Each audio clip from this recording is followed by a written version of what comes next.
الحمد لله رب العالمين والصلاة والسلام على سيد الأنبياء والمرسلين وعلى آله وأصحابه وأزواجه وذرياته ومن تبعهم بإحسان إلى يوم الدين.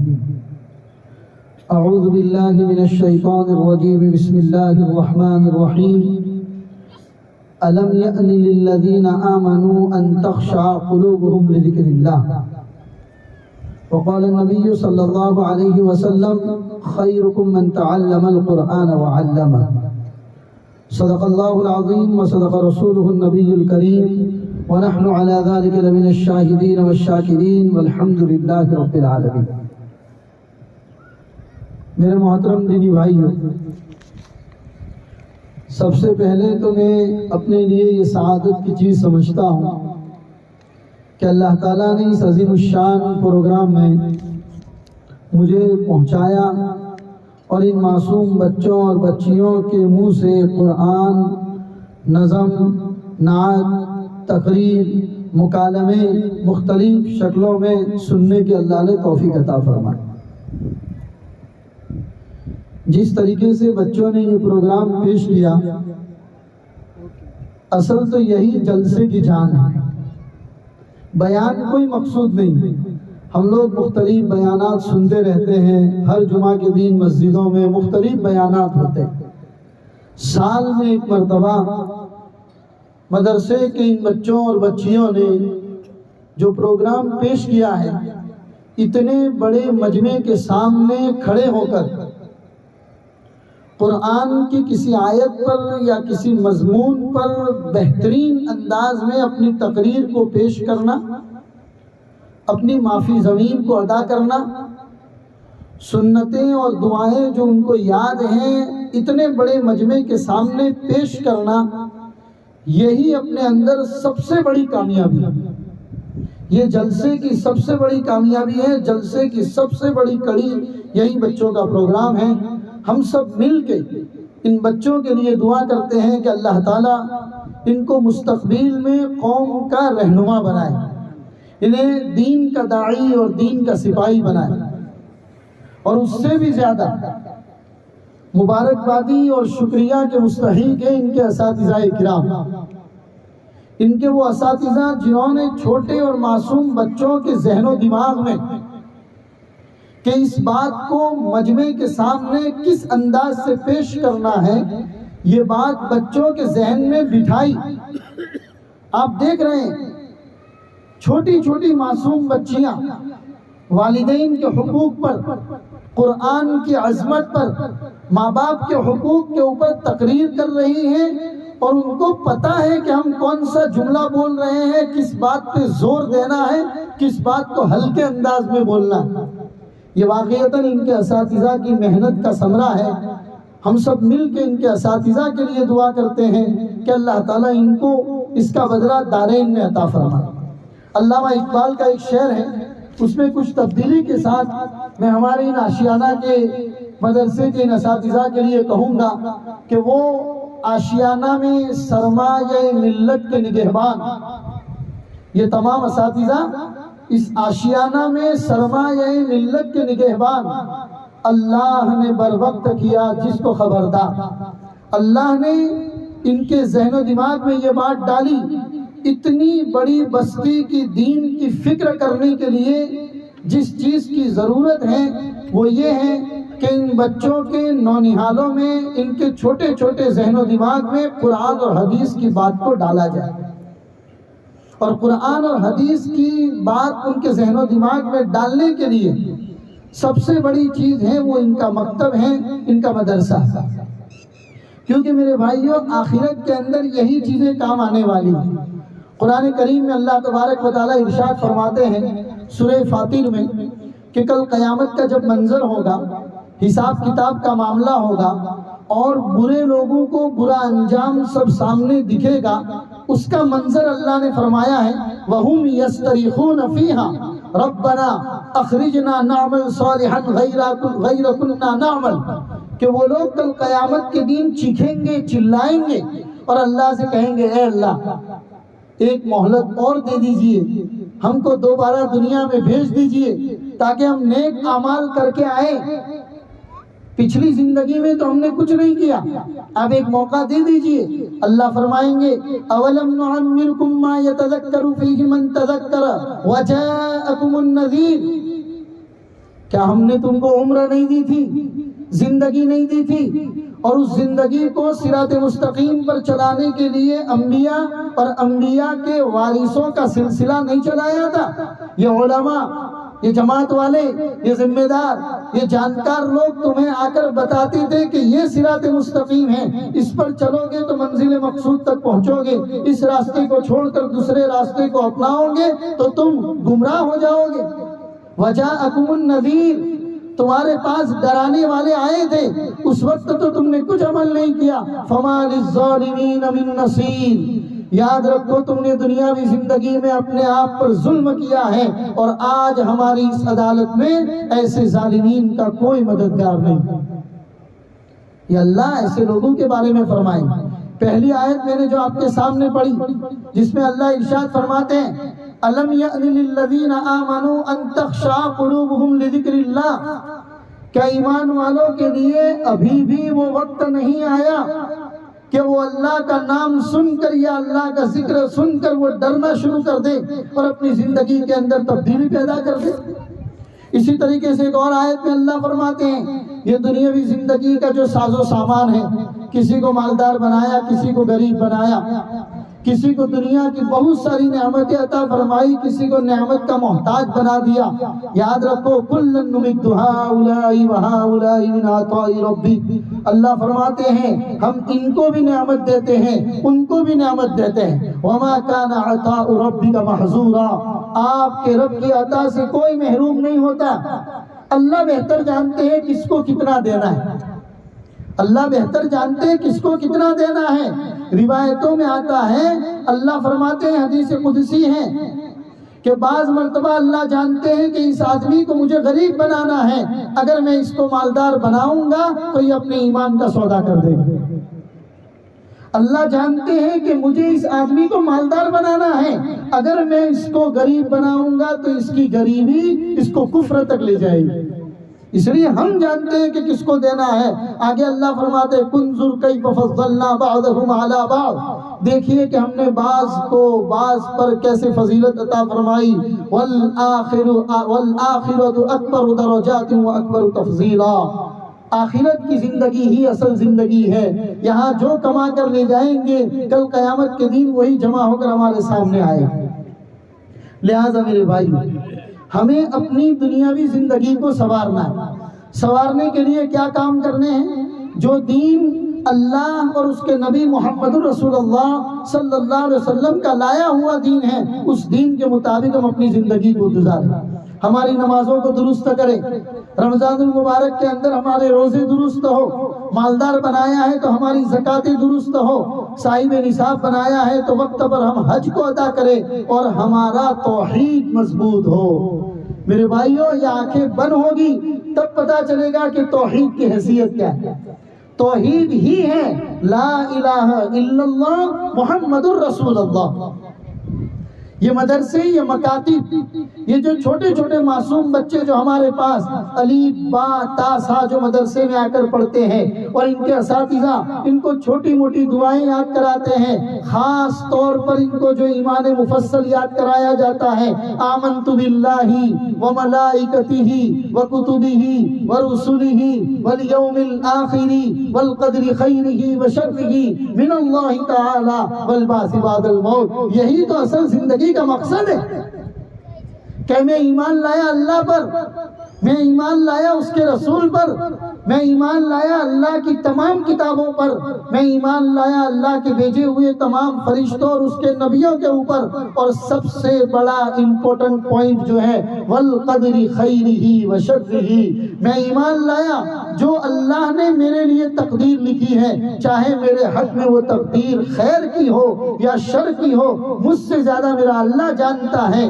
کہ میرے لیے کون سی چیز زیادہ مناسب ہے۔ تو بچپن سے ان معصوم بچوں کے ذہن و دماغ میں یہ بات ڈالی جاتی ہے والقدر خیرہ وشرہ من اللہ تعالی، کہ اچھی تقدیر اور بری تقدیر اللہ ہی کی طرف سے۔ اور اس کے بعد کا پارٹ کیا ہے؟ والبعث بعد الموت۔ ہم مشرکین مکہ کی طرح نہیں ہیں جو نبی پاک صلی اللہ علیہ وسلم کے بار بار سمجھانے کے باوجود یہی بات کہتے تھے کہ ہمیں یہ سمجھ میں نہیں آتا کہ جب ہم مر جائیں گے، قبر میں چلے جائیں گے، گل جائیں گے، سڑ جائیں گے، تو دوبارہ کیسے زندہ ہوں گے۔ ہمارا تو ایمان اس بات کے اوپر ہے کہ یہ زندگی اصل زندگی نہیں ہے۔ انما هذه الحیات الدنیا الا لهو ولعب وان الدار الاخرۃ لہی الحیوان۔ آخرت کی زندگی ہی اصل زندگی ہے۔ والبعث بعد الموت کے اوپر ہمارا ایمان، اس ایمان کو مضبوط کرنے کے لیے، انہی عقیدوں کو مضبوط کرنے کے لیے یہ مکاتب کا قیام۔ حضرت مولانا علی میاں ندوی رحمۃ اللہ علیہ فرماتے ہیں کہ یاد رکھو، اگر تمہارے بچے بیمار ہوتے ہیں اور ان کی تندرستی کے لیے تم اچھے ڈاکٹر کی تلاش کرتے ہو، تو اس سے کہیں زیادہ ضرورت تمہارے بچوں کے عقیدوں کی حفاظت کی۔ حضرت مولانا منظور نعمانی ایک مرتبہ تعلیمی کونسل کے کانفرنس کے اندر لوگوں کو بیان کرتے ہوئے فرماتے ہیں، اے ہندوستان کے مسلمانوں، یا تو تیار ہو جاؤ کہ تمہارے بچے چاہے کسی بھی مذہب کی پیروی کرنے والے بن جائے، یا پھر اپنے بچوں کے عقیدے کی حفاظت، ان کے مذہب کو ان کے ذہن و دماغ میں اتارنے کے لیے تمہیں چاہے جس لائن کی بھی قربانی دینی پڑے، اس قربانی کے لیے تیار ہو جاؤ۔ اس ملک میں، اس ہندوستان ملک کے اندر آپ اپنا وجود، اپنی حیثیت کہ آپ ہیں، آپ کی کوئی حیثیت ہے، آپ کا کوئی وجود ہے، یہ اگر بچانا چاہتے ہیں اور لوگوں کو بتانا چاہتے ہیں تو مجھے اور آپ کو ہماری آنے والی نسلوں کے ایمان کی، عقیدے کی حفاظت کرنی پڑے گی۔ اور یہ ایمان اور عقیدے کی حفاظت کہاں سے ہوگی میرے بھائی؟ حضرت مولانا عبد القوی مدظ اللہ العالی، تعلیمی پالیسی جو ہندوستان کے اندر نئی ایجوکیشن سسٹم جو نیا آیا، اس کے اوپر حضرت نے بیان کرتے ہوئے فرمایا، بہت پیارا جملہ ہے میرے بھائیوں، اس پر غور کیجئے گا کہ مدارس میں پڑھنا، مدرسہ یعنی جو بڑے بڑے مدرسے کنتھاریا ہے، ماٹلی والا ہے، ہمارے مدارس میں پڑھنا فرض کفایہ ہے، مکتب میں پڑھنا فرض عین ہے۔ ہاں، مدارس میں پڑھنا فرض کفایہ ہے۔ آپ کی پوری آشیانہ سوسائٹی کے اندر سے اگر ایک بچہ بھی بڑے مدرسے میں پہنچ جائے گا، شاید پوری سوسائٹی کا فرض کفایہ ادا کر دے گا، لیکن آشیانہ کے ایک ایک گھر کا ایک ایک بچہ ہماری اس مسجد کے مدرسے کے اندر پہنچانا میرے اور آپ کے اوپر فرض ہے میرے بھائی، لہذا اس کی فکر کیجیے۔ جب ہمارے بچوں کی تعلیم کے لیے ہمارے یہ اساتذہ کرام، اسی طریقے سے ہمارے یہ ذمہ داران اتنی فکر کرتے ہیں کہ مسجد کو تھوڑے وقت کے اندر آباد کر دیا، بچوں کی تعلیم کی اتنی فکر کی، جس کا نتیجہ آپ کے سامنے ہے۔ چھوٹے چھوٹے معصوم بچوں نے بہترین الفاظ میں، یہاں قاری صاحب بیٹھے ہوئے، قاری اسماعیل صاحب، آپ پوچھئے کہ ان بچوں کی ادائیگی، ان کو پتا نہیں ہے کہ با کہاں سے نکلتا ہے، فا کہاں سے نکلتا ہے، شین کہاں سے نکلتا ہے، ان بچوں کو حروف کے مخارج کا کچھ پتا نہیں ہے، اس کے باوجود یہ ایک ایک لفظ کو قرآن کے بہترین انداز میں ادا کرتے ہیں۔ یہ ان کی محنت اور ان کے اساتذہ کی محنت کا ثمرہ ہے۔ جب ہمارے پاس بچوں کی تعلیم کے لیے اتنا بہترین انتظام موجود ہے تو میرے بھائیوں، ایسے مدرسے اور ایسے مکتب کی حفاظت کے لیے اگر ہمیں اپنے جان کی بھی بازی لگانی پڑے تو ہمیں ایک قدم بھی پیچھے نہ ہٹیں۔ ہمیں اپنی اساتذہ محنت کریں گے، ہمارے بچوں کو پڑھائیں گے، ہمیں صرف اپنے مال کے ذریعے قربانی دینی ہے۔ حضرت عبداللہ ابن عباس رضی اللہ تعالیٰ عنہ نے فرمایا، قوم کی حفاظت کے لیے 3 چیزیں ضروری ہیں۔ حضرت عبداللہ ابن عباس جو صحابی رسول ہیں وہ فرماتے ہیں قوم کی حفاظت کے لیے 3 چیزیں ضروری ہیں. ان 3 چیزوں کے اندر نمبر 2 کے اوپر اور نمبر 3 کے اوپر جو باتیں ارشاد فرمائی ہیں وہ یہ ہیں: قوم کے اوپر کوئی حاکم ہونا چاہیے، کوئی امیر ہونا چاہیے جو قوم کو برابر لے کر چلے گا. اور اس قوم اور اس کی نسل کو آپ باقی رکھنا چاہتے ہو تو ان کے تعلیم و تعلم کے لیے اساتذہ کی ضرورت ہے، اگرچہ آپ کو ان اساتذہ کو پڑھانے کے لیے تنخواہ دینی پڑے. یہ میرا جملہ نہیں ہے، حضرت عبداللہ ابن عباس رضی اللہ تعالیٰ عنہ کا جملہ.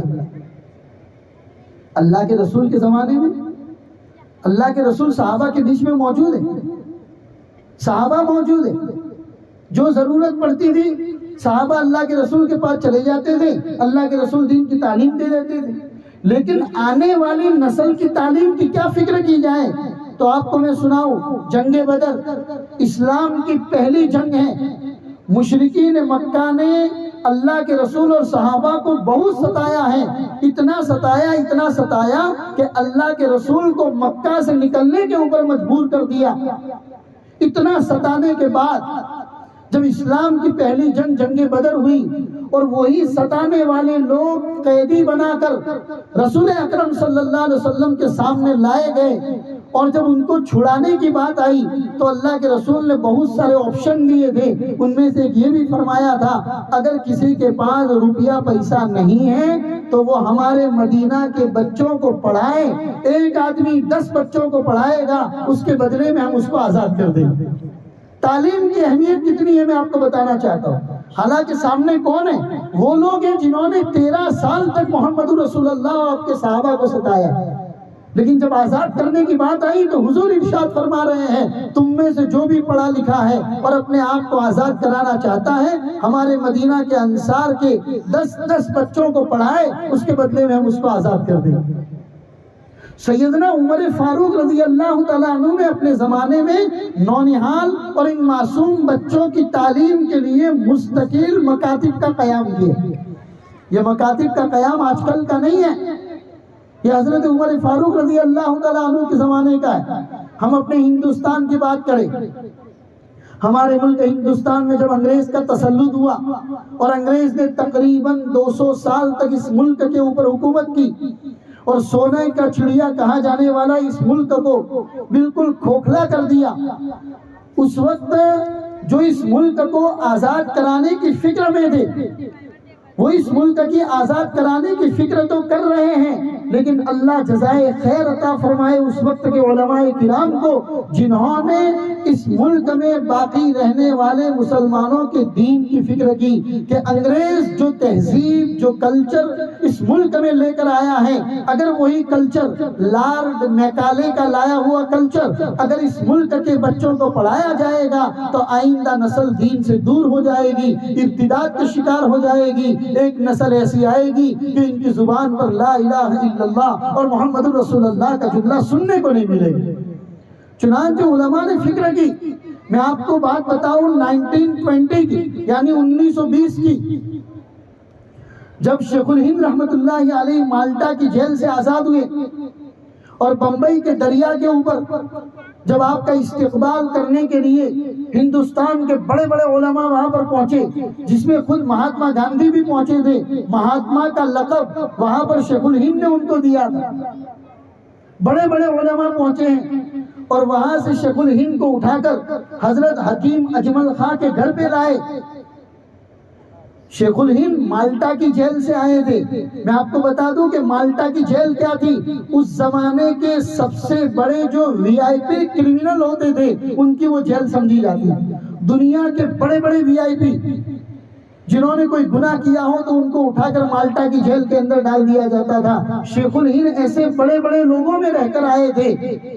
جب آپ آئے علماء نے آپ کو گھیر لیا اور آپ سے ایک سوال کیا کہ حضرت آپ 3 سال مالٹا کی جیل میں بڑے بڑے وی آئی پی لوگوں کے بیچ میں رہ کر آئے ہیں، ہم آپ سے پوچھنا چاہتے ہیں کیا آپ ہم ہندوستانیوں کو کوئی سبق دینا چاہتے ہیں؟ آپ نے مالٹا میں کیا سبق حاصل کیا؟ ہم ہندوستان کے مسلمانوں کو آپ کیا سبق دینا چاہتے ہیں؟ تو حضرت شیخ الہند رحمت اللہ علیہ نے فرمایا، اے ہندوستان کے علماء کان کھول کے سنو، میں 2 باتیں مالٹا کی جیل سے سیکھ کر آیا ہوں، اور وہی 2 باتیں میں تمہیں بتانا چاہتا ہوں کہ اپنی مسجدوں میں قرآن کے حلقے قائم کرو۔ جب تک تمہاری مسجدوں میں قرآن کے حلقے قائم ہوں گے، دنیا کی کوئی طاقت تمہارے ایمان کا سودا نہیں کر سکے۔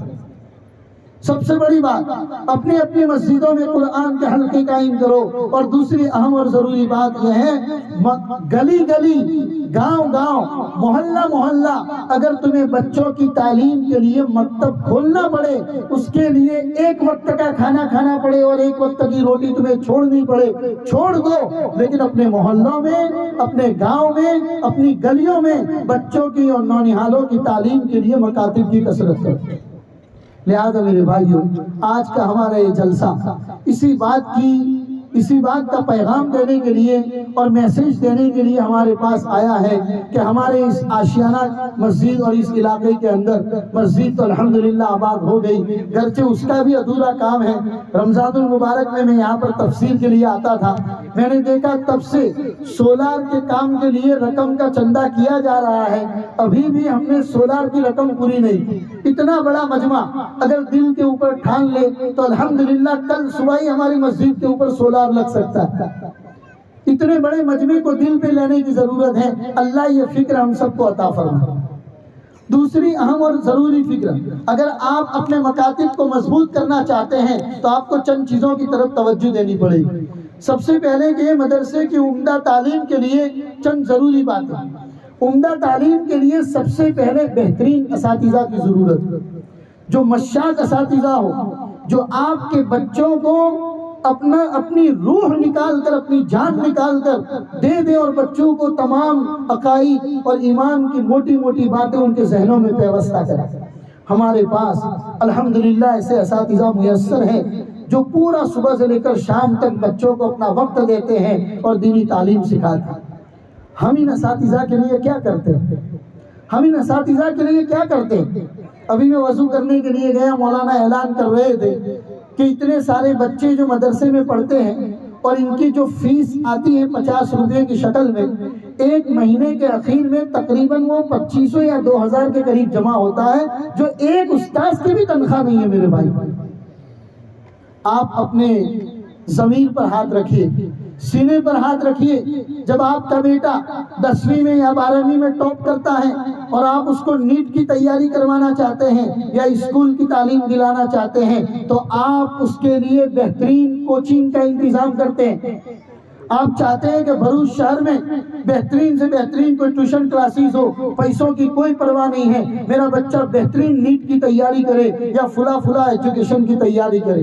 جب ہم دنیاوی تعلیم کے لیے اتنی فکر کرتے ہیں تو کیا ہم مدرسے کی تعلیم جو ہمارا آخرت بنانے والی ہے، بچوں کا آخرت بنانے والی ہے اور ہمارے قوم کے مستقبل کو سنوارنے والی ہے، تو کیا ہم ان بچوں کی تعلیم کے لیے مہینے کا صرف 50 روپیہ دیتے ہیں؟ میرے بھائی، ارے 50 روپیہ کا تو گویا کہ ہم ڈیٹا روزانہ کا استعمال کر دیتے ہیں۔ ماوا بیڑی پان کھانے والے اس کو استعمال پان کی پچکاریوں کے اندر استعمال کر لیتے ہیں۔ میرے بھائیوں، اگر ہم میلوں میں بچوں کو گھمانے کے لیے جاتے ہیں 50-500 روپیہ ہم دیکھتے خرچ کر دیتے ہیں۔ ہوٹل میں کھانے جاتے ہیں تو ویٹر کو 50 روپیہ ٹپس دے دیتے ہیں۔ ہمارے اساتذہ جو مہینے کی 1 تاریخ سے لے کر 30 تاریخ تک صبح سے لے کر شام تک، دوپہر صبح شام نمازوں کے اندر بھی ان کی تعلیم کی فکر کرتے ہیں، کیا ہم ان اساتذہ کو پڑھانے کے لیے مہینے کے اخیر میں صرف 50 روپیہ دیتے ہیں؟ اے قوم مسلم، ہمیں کیا ہو گیا؟ کیا دینی تعلیم کے ہمارے ذہن و دماغ میں اتنی وقت رہ گئی؟ لہٰذا میرے بھائیو اس کی فکر کرو۔ یہاں بیٹھا ہوا ہمارا ہر مسلمان بھائی، جس کے بچے چاہے یہاں پڑھتے ہو یا کسی بھی مدرسے میں پڑھتے ہو، آج اس مجلس سے، اس محفل سے یہ فکر لے کر جائے کہ ہمارا مدرسہ بچوں کے لیے جتنی بھی مہینے کی فیس طے کرے گا، چاہے وہ 100 روپیہ کرے، 200 روپیہ کرے، 300 روپیہ کرے، ہم اپنے تمام گھر کے خرچ کو آگے پیچھے کر کے، ضروریات زندگی کو کم کر کے ان فیس کو پہلے ادا کریں گے، بوجھ سمجھ کر نہیں، ثواب سمجھ کر ادا کریں گے۔ لہٰذا اس کی فکر کرنے کی ضرورت ہے. اللہ ہمیں اس کی فکر کی توفیق عطا فرمائے. دوسری میرے بھائیو، ہم ان اساتذہ کو جو تنخواہ دیتے ہیں، کیا ہمارے اساتذہ کو تنخواہ ملتی ہے؟ حضرت شاہ ابرار الحق صاحب ہردوئی رحمۃ اللہ علیہ، جن کو ہندوستان میں محیی السنہ کا لقب دیا گیا تھا، سنت کو زندہ کرنے والے مولانا ابرار الحق صاحب ہردوئی رحمۃ اللہ علیہ فرمایا کرتے تھے، میرا اگر بس چلے تو میں سب سے زیادہ تنخواہ بخاری شریف پڑھانے والے کو نہیں بلکہ مکتب میں قرآن پڑھانے والے اساتذہ کو دوں، جو چھوٹے چھوٹے معصوم بچوں کے ذہن و دماغ میں یہ بات بٹھاتے ہیں کہ با کیسے ہوتی ہے، جیم کیسے ہوتی ہے، ہا کیسے ہوتی ہے، الف لام میم کیسے بنتا ہے، کیسے پڑھنا ہے. وہ اساتذہ جو بچوں کے ذہن و دماغ میں یہ بات بٹھاتے ہیں، میں ان کو سب سے زیادہ تنخواہ ادا کرتا ہوں. اور آپ خالی بولتے نہیں تھے، ان کے مدرسے ہردوئی کے اندر آپ جا کر دیکھ لیجئے، آج بھی مکاتب میں پڑھانے والے اساتذہ کی تنخواہ حدیث پڑھانے والے اساتذہ سے زیادہ ہے. لہذا اپنے علاقوں میں جہاں کہیں سے آپ یہاں پر تشریف لائے ہیں میرے بھائیوں، اپنے علاقوں میں ہمارے بچوں کو پڑھانے والے اساتذہ کی تنخواہوں کی فکر کرے، تاکہ ان کے بھی بال بچے ہیں، ان کے ساتھ بھی ضروریات زندگی لگے ہوئے ہیں، وہ بھی بیمار ہوتے ہیں، ان کے بچے بھی کبھی میلے میں جانے کی خواہش کرتے ہیں، ان کے بچے بھی کہتے ہیں کہ ہمیں ڈی مارٹ لے جاؤ، ہمیں ریلائنس مال میں لے جاؤ. وہ کوئی فرشتوں نہیں ہیں، فرشتوں کے بچے نہیں ہیں، وہ ہماری طرح ایک انسان ہے. ہم کم از کم ان کو اتنی تنخواہ ضرور دے کہ مہینے کا گزارا صفائی کے ساتھ اور دل جمعی کے ساتھ اپنے گھر کا گزارا کر سکے. اللہ ہمیں اس کی توفیق عطا فرمائے. دوسری بات، مدرسے کی تعلیم کو مضبوط کرنے کے لیے مدرسے کی اپنی عمارت کا ہونا ضروری. ہمارے یہاں الحمدللہ اتنے سارے بچے پڑھتے ہیں، سامنے والے گھر کے اندر اور مسجد کے اندر 2-3 کلاسیں چلائی جاتی ہیں اور بچوں کو پڑھایا جاتا ہے. اتنا بڑا مجمع اگر دل پر ٹھان لے، جیسے کہ ابھی بتایا کہ 26 یا 27 لاکھ روپیہ زمین کی رقم ہے، بولنے میں 26-27 لاکھ بڑا معلوم ہوتا ہے، لیکن اگر ہر مجمع کا ایک آدمی یہ فکر کر لے کہ میں انشاءاللہ 10,000 20,000 30,000 یا 50,000 یا لاکھ روپیہ جتنا اللہ مجھے توفیق دے گا میں مدرسے کے ذمہ داروں کو آ کے لکھا دیتا ہوں، انشاءاللہ تھوڑا تھوڑا کر کے 5,000 10,000 جو اللہ مجھے توفیق دے گا اس کے مطابق میں ادا کروں گا. 27 لاکھ تو کیا 227 لاکھ بھی کوئی بڑی رقم نہیں ہوتی، وہ آسانی کے ساتھ ادا ہو جایا کرتی. لہذا ہر ساتھی یہ ذمہ داری لے کر جائے. اللہ نے اگر آپ کو اتنا افورڈیبل نہیں بنایا، آپ اتنا ادا نہیں کر سکتے ہیں، تو میرے بھائیو آپ زبان تو ہلا سکتے ہیں. آپ کے جو رشتہ دار جو کیفیبل ہیں، جن کو اللہ نے دیا ہے، ہو سکتا ہے کہ آپ کی زبان ہلانے سے اس مدرسے کی تعمیر میں ان کا حصہ لگ جائے، تو ان کو پیسہ ادا کرنے کا جتنا ثواب ملے گا انشاءاللہ ثم انشاءاللہ تمہارے بولنے سے بھی اتنا ہی ثواب ملے گا. لہذا یہاں بیٹھا ہوا ہر ساتھی اس بات کی فکر کر کے جائے کہ آئندہ سال ویکیشن کے اندر اگر یہاں جلسہ کرنے کا ارادہ ہو تو انشاءاللہ ثم انشاءاللہ ہمارے مدرسے کی عمارت کھڑی ہوگی. اس کی فکر لے کر جائے اور اس کے ساتھ ساتھ اللہ سے دعاؤں کا اہتمام کرے. میرے بھائیوں، ہماری پوری قوم کو ارتداد سے بچانے کے لیے یہ مکاتب ہی سب سے بڑا سہارا. یہ مکاتب کا اگر وجود ہوگا، یہ معصوم بچے، یہ بچیاں آج کی بچیاں ہیں، کل اٹھ کے یہ ماں بنے گی. آپ کو معلوم ہے کہ ایک عورت اگر دیندار بنتی ہے تو وہ 4 لوگوں کو دیندار بنانے کا ذریعہ بنتی ہے. ایک عورت کے دیندار بننے سے اس کا بیٹا بھی دیندار بنتا ہے، اس کا بھائی بھی دیندار بنتا ہے، اس کا باپ بھی دیندار بنتا ہے اور اس کا شوہر بھی دیندار بنتا ہے. ایک عورت 4 لوگوں کو دین کے راستے پر لانے کا ذریعہ بنتی ہے. یہ معصوم بچیاں اگر ان کی دینی تعلیم کی ہم نے فکر کر لی، کل اٹھ کے اگر ان کے ذریعے اللہ نے ہدایت کا کام لیا اور اگر لوگوں کو ہدایت پہنچی، ہم تو اپنی قبر میں آرام سے سو رہے ہوں گے. ہمیں پتہ بھی نہیں ہوگا کہ ہم نے دنیا میں ایسا کون سا عمل کیا تھا کہ آج اللہ نے میرے لیے جنت کی کھڑکی کھول دی ہے. فرشتے مجھے آ کر کہہ رہے ہیں نم کنومت العروس، سو جا جیسے پہلی رات کی دلہن سوتی ہے۔ میرے بھائیوں، اگر ہم قبر میں وہ سہولتیں چاہتے ہیں، ہم چاہتے ہیں کہ قبر میں جب جائیں قبر چوڑی ہو جائے، جنت کی کھڑکیاں ہمارے لیے کھل جائے، تو یہ دنیا کی زندگی میں ایسے کام ضرور کر کے جائے تاکہ قبر کے اندر میٹھی نیند سو سکے۔ اور ایسے کام کے اندر سے سب سے بڑا کام ہے کہ ہماری اس آشیانہ سوسائٹی کے اندر ہم سب فکر لے کر جائیں کہ آئندہ اللہ اس مسجد اس مدرسے کی زمین کو خریدنا بھی آسان بنا دے اور اس کے لیے عمارت بنانا بھی آسان بنا دے، اور آئندہ جب ہم پروگرام کریں تو ہمارے پاس ہمارے آشیانہ کی خود کی عمارت ہو۔ اور انشاءاللہ ثم انشاءاللہ ضرور ہوگی۔ یہ رات کا پہرا ہے، یہاں بڑے بڑے لوگ بیٹھے ہیں، معصوم بچے بھی ہیں، قرآن کی خدمت کرنے والے قرہ حضرات بھی ہیں، سفید داڑھی والے بوڑھے بھی ہیں۔ اگر یہ ہاتھ اللہ کے سامنے اٹھا لیں گے، اللہ ان ہاتھوں کو واپس لوٹانے میں بھی شرم کرے گا۔ اللہ کے دربار سے وہ دعائیں ایسے ہی واپس نہیں آئیں گی، لہذا دعا کر کے جائیں۔ تیسری فکر ہمیں اس بات کی کرنی ہے میرے بھائیوں کہ اسکول کی تعلیم کے لیے ہم جتنی فکر کرتے ہیں، کم از کم اس کی آدھی فکر ہم مدرسوں کے بچوں میں پڑھنے والی تعلیم کی کریں۔ غیر حاضریاں نہ ہو، جیسے کہ ابھی جو انعامات تقسیم کیے گئے ان میں سے ایک انعام تھا مکمل حاضری کا۔ مکمل حاضری جب بچوں کے اندر پائی جاتی ہے، تعلیم کا معیار خود بخود اونچا آتا ہے۔ بچے غیر حاضریوں پر غیر حاضریاں کرتے ہیں۔ آپ کو معلوم ہے ہم لوگ مدرسوں کے اندر بچوں کو نصیحت کرتے ہیں کہ ایک دن کی غیر حاضری 40 دن کی برکت اٹھا کر لے جاتے ہیں۔ ہم چھوٹے چھوٹے بہانے پر کہیں گھومنے جانا ہے، کسی رشتہ دار کے وہاں جانا ہے، کہیں شادی میں جانا ہے، چھوٹے چھوٹے بہانوں کے اوپر بچوں کی چھٹیاں کر دیتے ہیں۔ اور اسکول کی تعلیم کے لیے ابھی ہمارے بچے کا گفٹڈ 30 میں نام آیا منشی کے اندر، تو آج اسکول والوں نے آ کے کہا کہ یاد رکھو 365 دنوں میں آپ کو صرف 10 دن کی چھٹی ملے گی، کیا آپ اس بات پر تیار ہو؟ میں نے کان پکڑ کر کہا کہ میں تیار ہوں، میں اپنے تمام پروگرام آگے پیچھے کروں گا لیکن بچے کی غیر حاضری نہیں کروں گا۔ لہٰذا اس بات کی فکر کریں کہ ہمارے بچے مدرسے کے اندر غیر حاضری نہ کریں، مکمل طور پر یہاں پر تعلیم کے اندر اپنا وقت دیں اور تعلیم کی برکتیں اپنے پاس سے حاصل کر کے جائیں۔ اس کی زیادہ سے زیادہ ہم سب کو فکر کرنے کی ضرورت ہے۔ اور جو بھی باتیں کہی گئی اللہ تبارک و تعالی ہم سب کو اس پر عمل کرنے کی توفیق عطا فرمائے۔ خاص طور پر اس مسجد کو آباد کرنے میں، پوری سوسائٹی کو آباد کرنے میں جن حضرات کے نام میں یہاں پر جانتا ہوں، جیسے حافظ عبدالحفیظ صاحب ہیں، فیروز بھائی ہیں، ہمارے حاجی اقبال صاحب ہیں، وہاں دور رہ کر یہاں کے اساتذہ کرام ہیں، مسجد کے امام ہیں، مؤذن صاحب ہیں، جو فکر کرتے ہیں کہ ہماری سوسائٹی کے اندر دین کی باغ و بہار پھیلے۔ اگر اتنی فکر ہم نہیں کر سکتے ہیں میرے بھائیوں، تو یہ لوگ جو فکر کر رہے ہیں ان کا سپورٹ کریں، ان کا سپورٹ کریں۔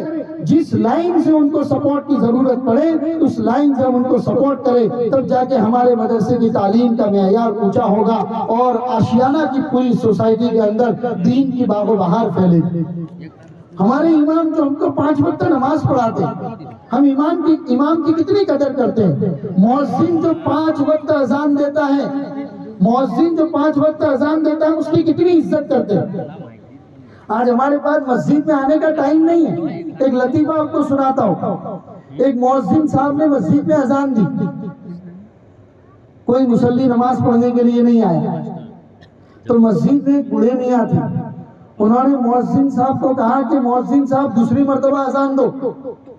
مؤذن صاحب نے جیسے ہی دوسری مرتبہ اذان دی، محلے میں سے 50 آدمی آ گئے یہ کہنے کے لیے بیجا وقت اذان کیا بھائی بھی، بھئی دوسری بار آپ نے اذان کیوں دی؟ انگلی اٹھانے کے لیے ہمارے پاس وقت ہے، اس امام کو اور مؤذن کو سپورٹ کرنے کے لیے ہمارے پاس وقت نہیں ہے۔ مؤذن کا مقام آپ جانتے ہیں، کل قیامت کے دن میری اور آپ کی گردنیں نیچی ہوگی، مؤذن کی گردن سب سے اونچی ہوگی، کیونکہ وہ گردن اونچی کر کے اللہ اکبر کا نعرہ لگاتا تھا، اشہد ان لا الہ الا اللہ کا نعرہ لگاتا تھا، مجھے اور آپ کو حی علی الصلاۃ اور حی علی الفلاح کہہ کر نماز کی طرف بلاتا تھا، اس کی گردن سب سے اونچی۔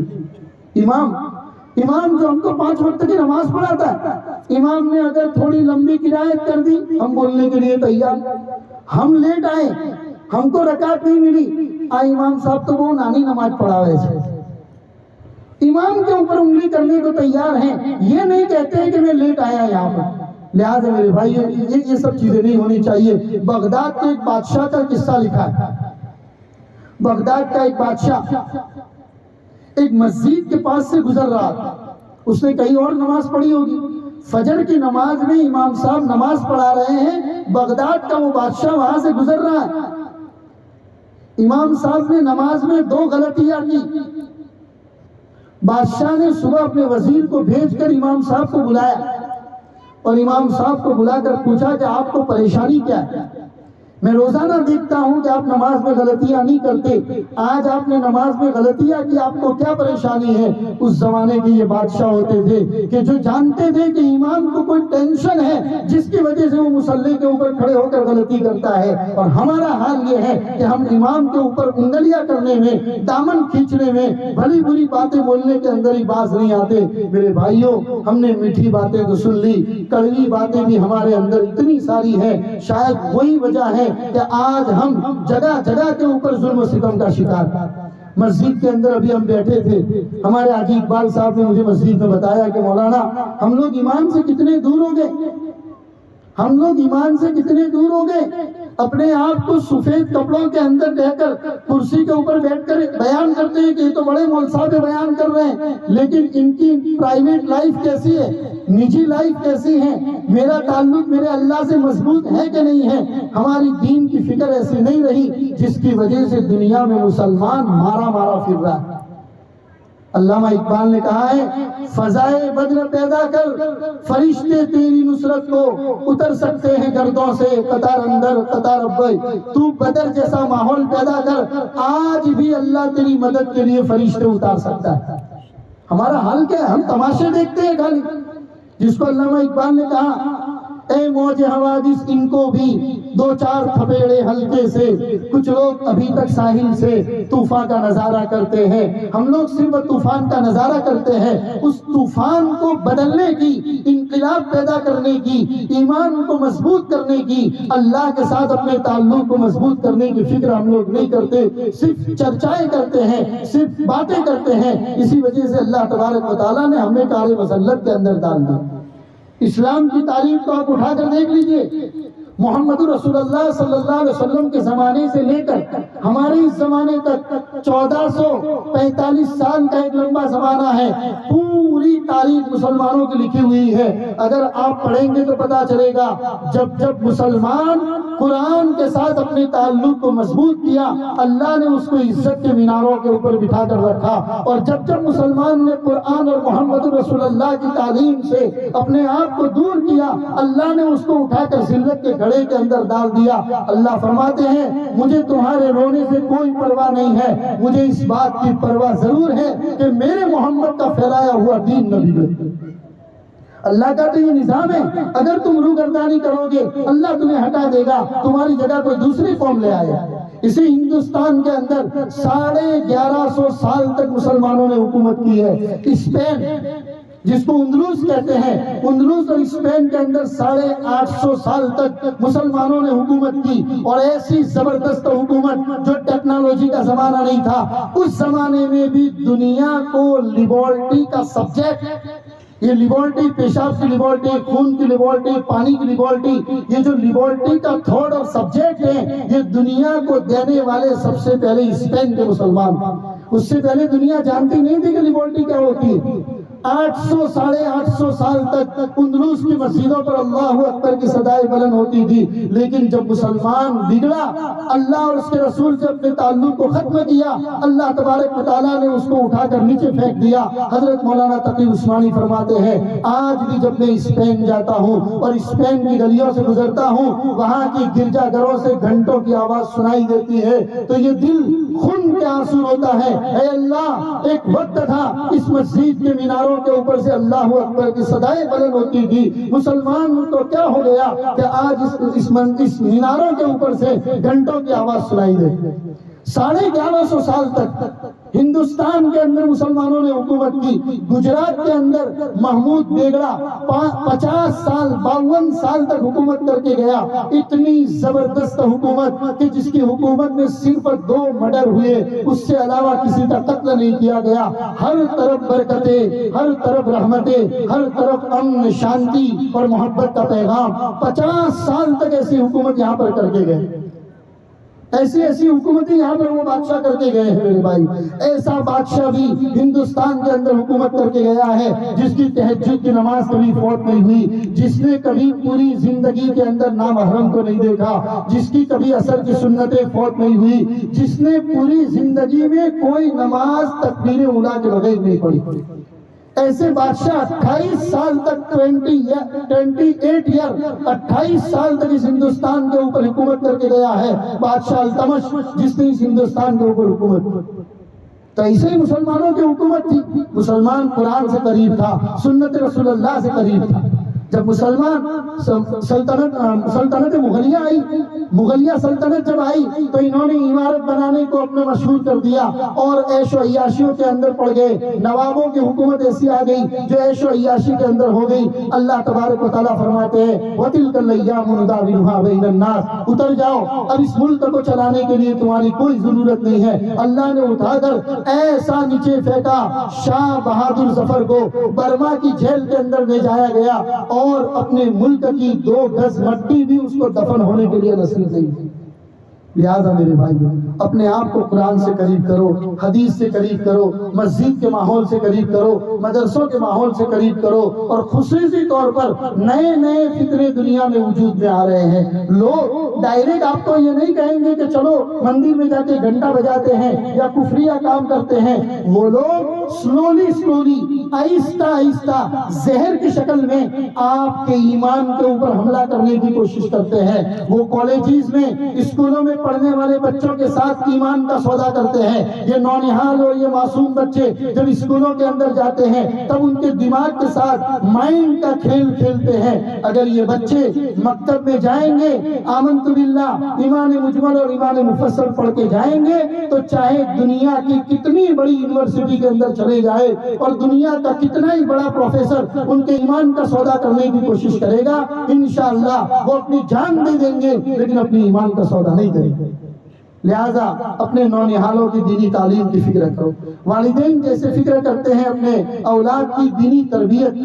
میرے بھائیوں, صبح چائے کا ناشتہ, دوپہر کا کھانا اور رات کا کھانا, ان 3 ٹائم کے کھانوں میں سے کوئی ایک وقت ایسا نکالو, اپنی پوری فیملی کو دسترخوان کے اوپر لے کر بیٹھو, ان بچوں سے بات کرو. بیٹا آپ اسکول گئے تھے, اسکول میں آپ کن لوگوں سے ملے, آپ کے دوست کون ہیں, آپ کے ٹیچرز میڈمز نے آپ کو کیا پڑھایا, آپ دنیاوی تعلیم میں کیا کیا حاصل کرتے ہیں, آپ فلا سبجیکٹ اسکول میں پڑھتے ہیں تو ان سبجیکٹ کے اندر آپ کو کون کون سے چیپٹر پڑھائے جاتے ہیں. یہ باتیں دسترخوان پر اپنے بچوں سے کرو, تب آپ کو اس کی ایمان کی فکر کرنے والے ہوں گے. ورنہ یاد رکھو کلکم راع و کلکم مسئول عن رعیتہ, تم میں سے ہر ایک آدمی اپنی اولاد کے اوپر ذمہ دار ہے اور کل قیامت کے دن تم سے تمہاری ذمہ داری کے بارے میں پوچھا جائے گا.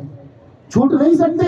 کل قیامت کے دن اللہ ہم سب سے اپنی ذمہ داری کے بارے میں پوچھیں گے. جتنی بھی باتیں یہاں پر کہی گئی یہ کوئی بیان کرنا مقصود نہیں تھا, یہ ایک مذاکرہ تھا جو آپ کا ایک بڑا بھائی کہیے یا بھائی کی شکل میں دینی بھائی آپ کے سامنے آیا, اس مسجد کے اندر پورا رمضان میں قرآن کی تفسیر کے لیے آیا. اسی مناسبت سے آپ کے سامنے یہ دین کی چند باتیں مذاکرے کے طور پر کہی. اللہ سب سے پہلے مجھے عمل کی توفیق عطا فرمائے اور ہم سب کو ان باتوں کے اوپر عمل کی توفیق عطا فرمائے. مسجد اور مدرسے کو, مکتب کو آباد کرنے کی فکر اس مجلس سے ہم لے کر جائیں. اللہ ایسی فکر, ایسی قرن ہم میں سے ہر آدمی کو نصیب فرمائے. وصلی اللہ علی النبی الکریم وعلی آلہ واصحابہ وازواجہ وذریاتہ الف مرہ برحمتک یا ارحم الراحمین.